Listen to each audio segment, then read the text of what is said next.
আগের দিন আমরা তাহলে কেবি নিয়ে কথা বলেছিলাম। আজকে আমরা ওই কেবি সম্বন্ধে আরো ডিটেইলি বলবো। তাহলে কেবি আমরা বলেছিলাম কি, কেবি ইজ ইকুয়াল টু, কেবি হলো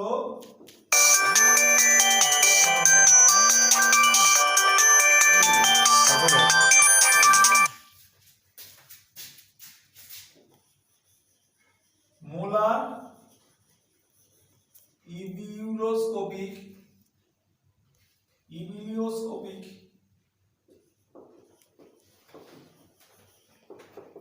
কনস্ট্যান্ট, অর্থাৎ মোলাল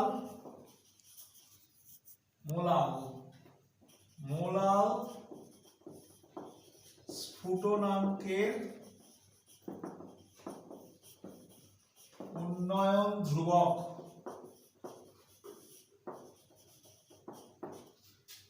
এটার ইউনিটটা আমি বলে দিয়েছি আগে। আজকে কেবি সম্বন্ধে আমরা এটা বলবো, সেটা কেবির তার সঙ্গে মোলারের কি সম্পর্ক, যে অর্থাৎ রিলেশন যেটা আছে, রিলেশনটা কি না, ডেল টিবি সমান কেবি ইনটু এম, যেখানে এম হলো মোলালিটি অফ সলিউশন। এটা কিভাবে এলো এটা আমরা বলবো।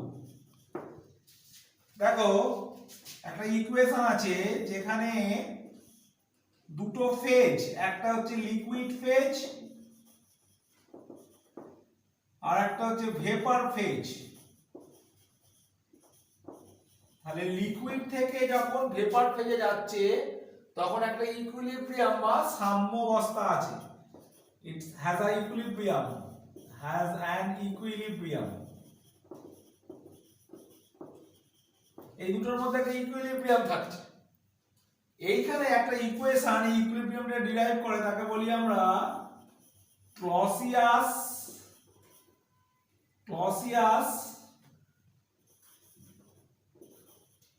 ক্ল্যাপেরন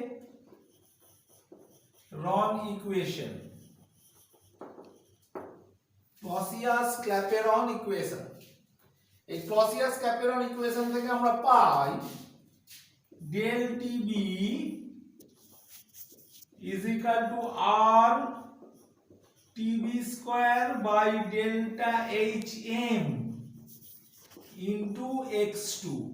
এটা আমরা ক্লসিয়াস ক্ল্যাপেরন ইকুয়েশন থেকে কিভাবে এটা পাই সেটা আমরা পরে ক্লাসে বলবো, কিন্তু আমরা এটা পাই, এটা ক্লসিয়াস ক্ল্যাপেরন ইকুয়েশন থেকে পাই del TB is equal to R TB square del HM into X2, যেখানে del HM এনথালপি চেঞ্জ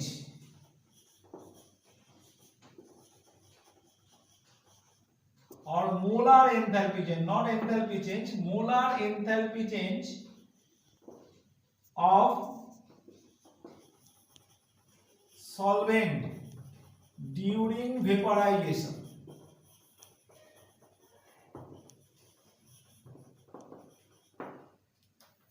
আর X2 তোমরা জানো মোল ফ্র্যাকশন অফ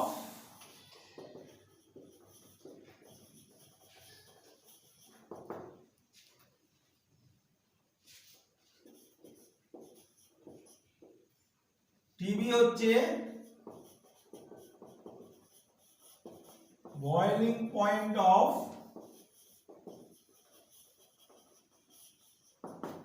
সলভেন্ট। এবার এখান থেকে ইকুয়েশনটা কিভাবে আসছে আমরা আস্তে আস্তে আসি, যে কিভাবে আসছে। তাহলে এটা ক্লসিয়াস ক্ল্যাপেরন ইকুয়েশনকে সলভ করে পাওয়া যাচ্ছে ডেল টিবি, অর্থাৎ যতটা আমার এলিভেশন হচ্ছে, এলিভেশন অফ বয়লিং পয়েন্ট, স্ফুটনাঙ্কের উন্নয়ন, elevation of boiling point, elevation of boiling point আর TB square delta H M into x2। এই জায়গা থেকে এখানে কিভাবে ইকুয়েশন, এটা পাওয়া যাচ্ছে কোথা থেকে, ক্লসিয়াস ক্ল্যাপেরন ইকুয়েশনকে সলভ করে। ক্লসিয়াস ক্ল্যাপেরন ইকুয়েশন সলভ করে কিভাবে পাওয়া যাচ্ছে সেটা আমরা পরে বলবো, ক্লাসে বলবো, এখন ভিডিওতে এটা বলছি না।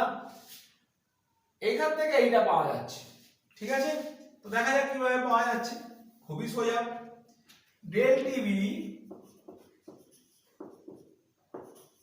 R TB square delta H m, m means enthalpy change of solvent during vaporization, কিরকম enthalpy, molar enthalpy into x2, তাহলে x2 মানে আমরা জানি n2 by n1 plus n2, যেখানে n2 হচ্ছে মোল নাম্বার অফ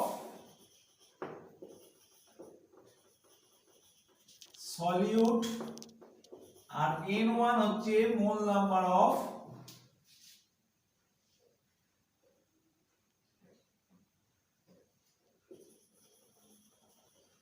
সলভেন্ট। এবার যেহেতু এটা ডাইলিউট সলিউশন, রাউলস ল মানছে, it's a very very dilute solution, so n2 is less than 1, less than n1, because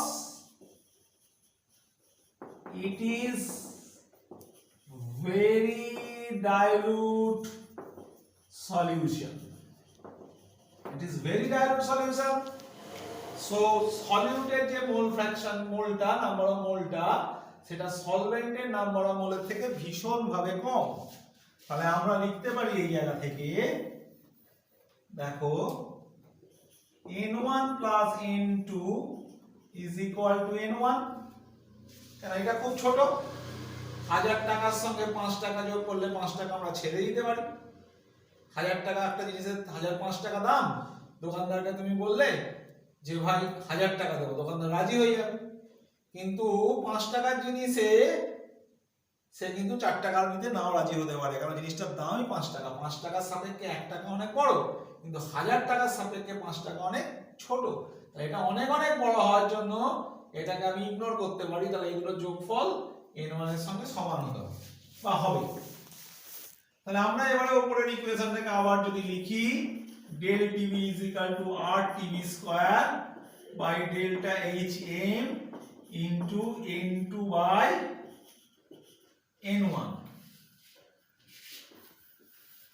next আমরা আবার লিখছি rtv square delta hm, n2 মানে কি w2 by m2, n1 মানে w1 by m1। w2 কি mass or weight of solute, যে দ্রাবকটা রয়েছে তার ওয়েট। m2 মানে কি molecular weight of solute. w1 মানে কি ওয়েট অফ সলভেন্ট। m1 মানে কি মলিকুলার ওয়েট অফ সলভেন্ট।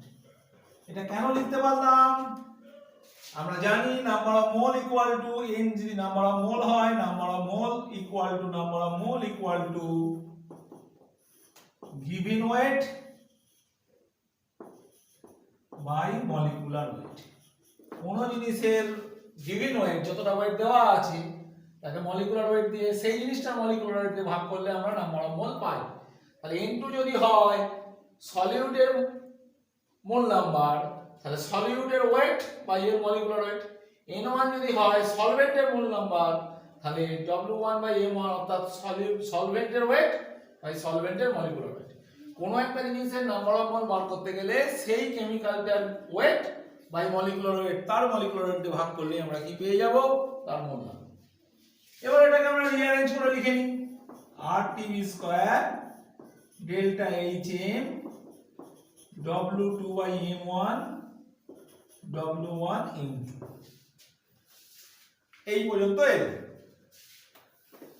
এবার আমরা একটু দেখি ব্যাপারটা, যে ধরে নেওয়া যাক delta hm is equal to molar enthalpy of vaporization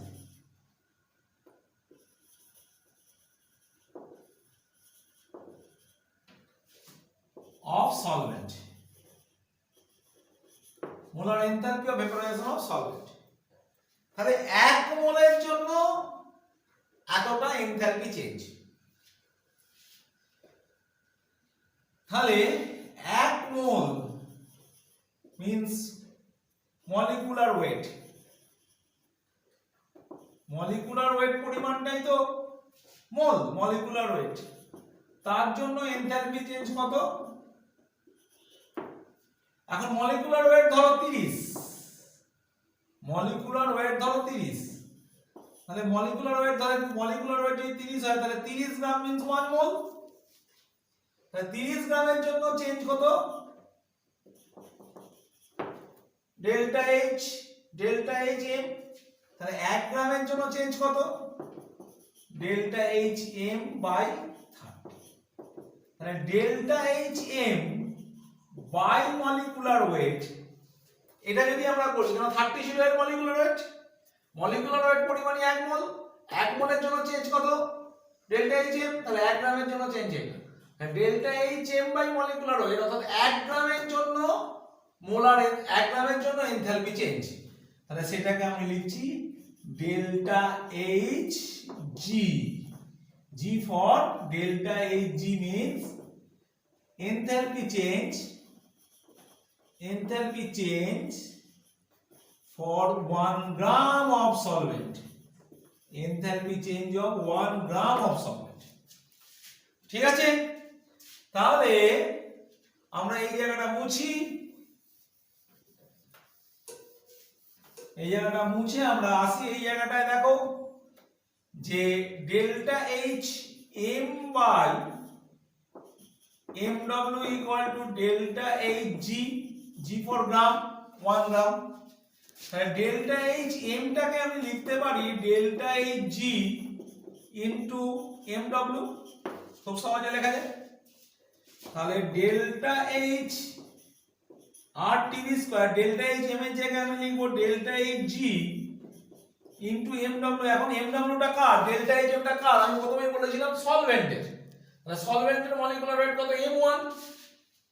সলভেন্টের molecular weight m1, তাই আমি এটাকে লিখছি তাও mw না লিখে m1, কারণ সলভেন্টের molecular weight m1 by w2 w1 into m2। এখানে একটা m1 ছিল, তাহলে এই m1 কেটে গেল।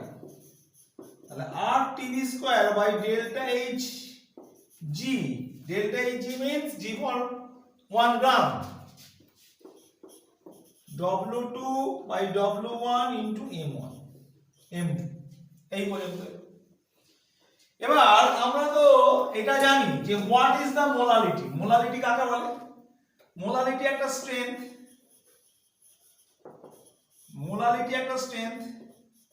কি স্ট্রেংথ?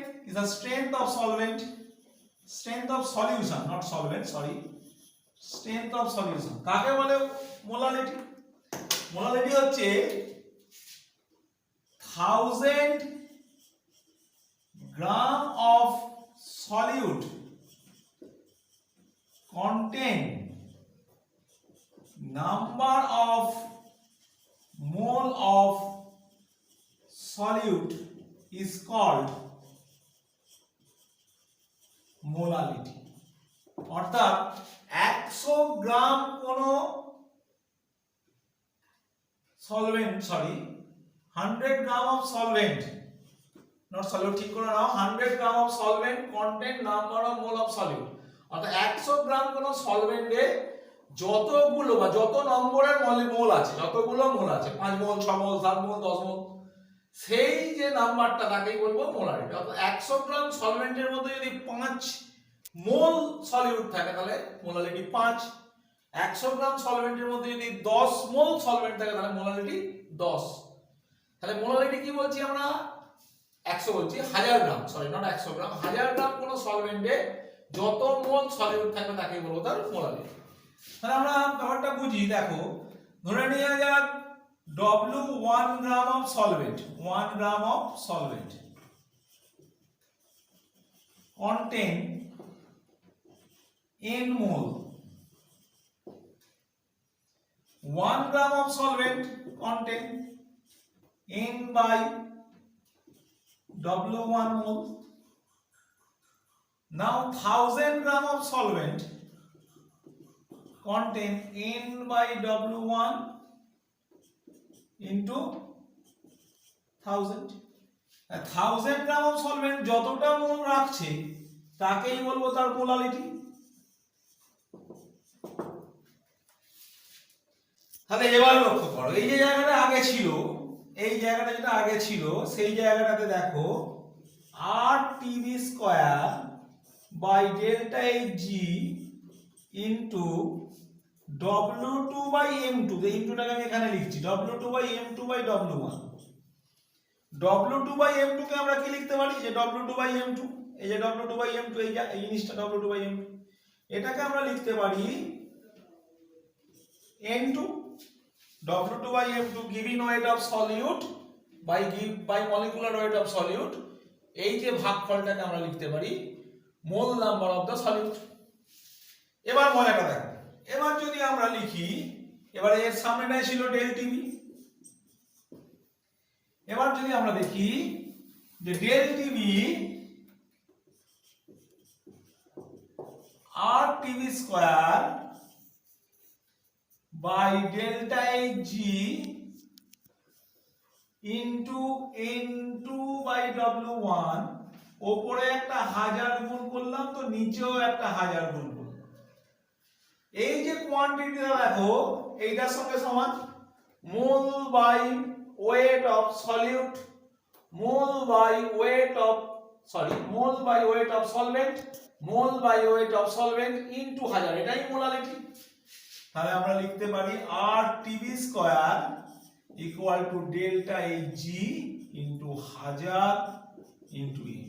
এই যে কোয়ান্টিটিটা দেখো, আরটা কনস্ট্যান্ট, কোন একটা পিওর লিকুইড সলভেন্ট সেটা কনস্ট্যান্ট, 1 গ্রাম কোন সলভেন্টের যে নির্দিষ্ট তাপমাত্রায় তার যে এনথালপি চেঞ্জ সেটা কনস্ট্যান্ট, 1000 তো কনস্ট্যান্ট।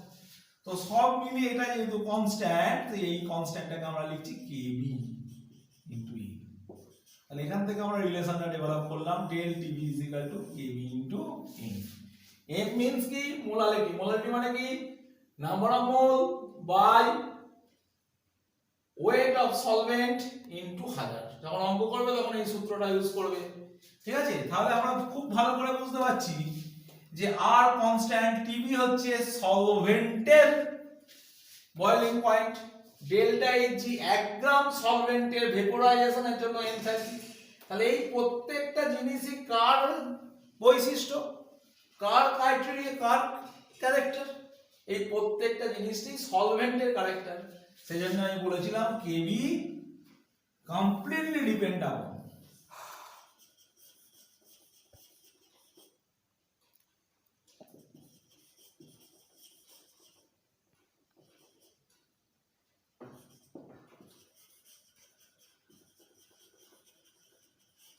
সলভেন্ট। কেবিটা সলভেন্টের উপর ডিপেন্ড করে, কেবি কিন্তু সলিউট বা কার কিছুর উপর ডিপেন্ড করে না। কেন না, কেবি সমান হচ্ছে this, so this term is K B. তাহলে কেবি সমান লিখতে গেলে মনে রাখতে হবে যে কেবি হচ্ছে আর টিভি স্কয়ার, সলভেন্টের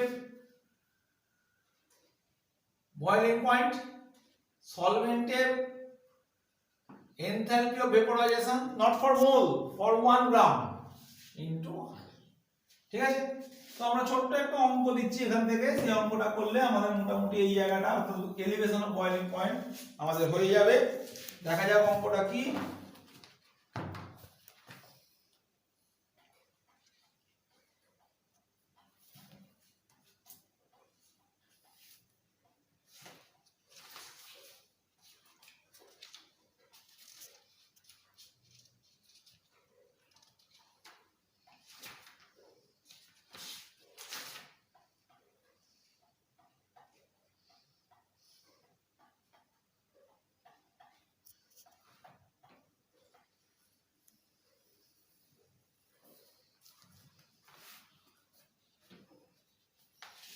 যে 250 গ্রাম বেঞ্জিন আছে, 250 gram of benzene, in which এই জিনিসটাতে in which 30 gram of non electrolyte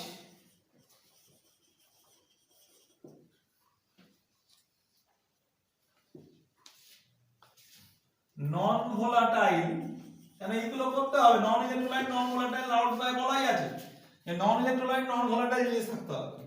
non electrolyte non volatile solute has been dissolved.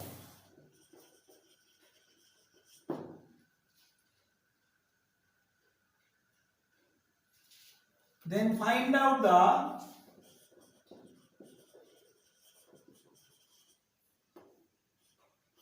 boiling point. BP means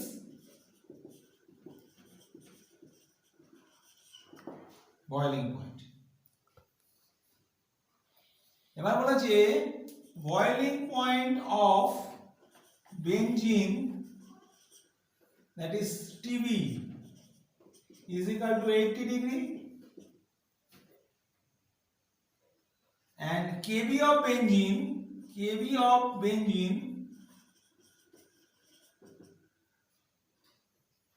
2.6, and molecular weight of solute is 154.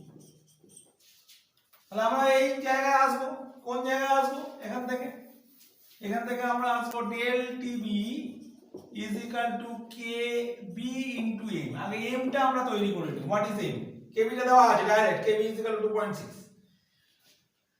TB দেওয়া আছে 80 degree, তাহলে del TB বার করতে হবে। তাহলে del TB মানে কি? এলিভেশন মানে TB dash minus TB, এখানে টিবি দেওয়া আছে কিন্তু টিবি ড্যাশটা দেওয়া নেই, এটাই বয়লিং পয়েন্ট, এটাই বার করতে হবে। টিবি দেওয়া আছে কত? 80 ডিগ্রি, ঠিক আছে, এটা 2.6, কেবিটা 2.6 দেওয়া আছে।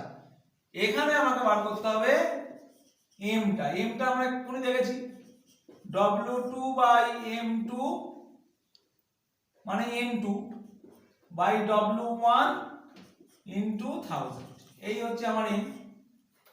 এই W2 বাই M2 মানে হচ্ছে N2, W2 বাই M2 মানে হচ্ছে N2, যেটা ছিল ওখানে। আর W2 টা কি হলো? W2 টা জানি কত, বলেছে এখানে 30 গ্রাম। W1 টা আমরা জানি কত? 250 গ্রাম।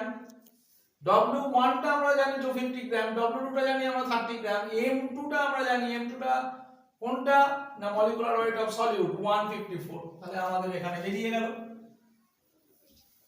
সবগুলো আমরা মান বসিয়ে দেবো, ভ্যালুগুলো বসিয়ে দেবো। Kb সমান 2.6, W2 হচ্ছে কত? W2 হচ্ছে আমার 30, M2 হচ্ছে কত? Molecular weight of solute 154, W1 আমার কত? 250 ইনটু 1000। এখান থেকে এটা কাটলে 4, 4, এটাকে যদি আমরা ক্যালকুলেট করি তাহলে আমরা এখান থেকে কি পাবো? এইটাকে ক্যালকুলেট করলে আমরা এখান থেকে ভ্যালু পাবো। একটা দেখি ক্যালকুলেট করা যাক কি রকম অবস্থায় আসে, দেখা যাক। এটা অলমোস্ট 154 মিন্স এটা 4 দিয়ে করলে 4, 5, 6, ঠিক আছে, 6, 12, এটা মোটামুটি এটা 26 বাই 10 করে নাও, 10 করে নাও, এটা 30 করে নাও, এটা 4 থাক, এটা 154। তাহলে 26 into 6 means 156, 156 কাটাকাটি যদি করা যায় তাহলে এটা মোটামুটি almost 6, this is almost, this is 5, this is 2, it is 5, 5, 5, 2 is 2. So del TB dash, TB is equal to 2, ঠিক আছে। আর del TB dash কত ছিল? বলেছে কত ডিগ্রি? 80 ডিগ্রি, এটা 80 ডিগ্রি বলেছে। So del TB dash equal to 2 plus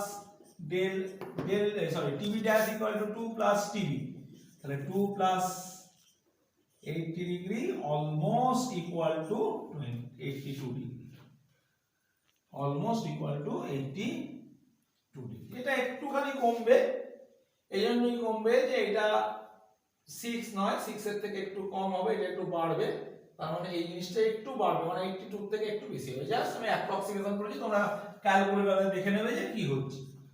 তাহলে এই হচ্ছে, তাহলে এত ডিগ্রি সেন্টিগ্রেড হচ্ছে আমাদের।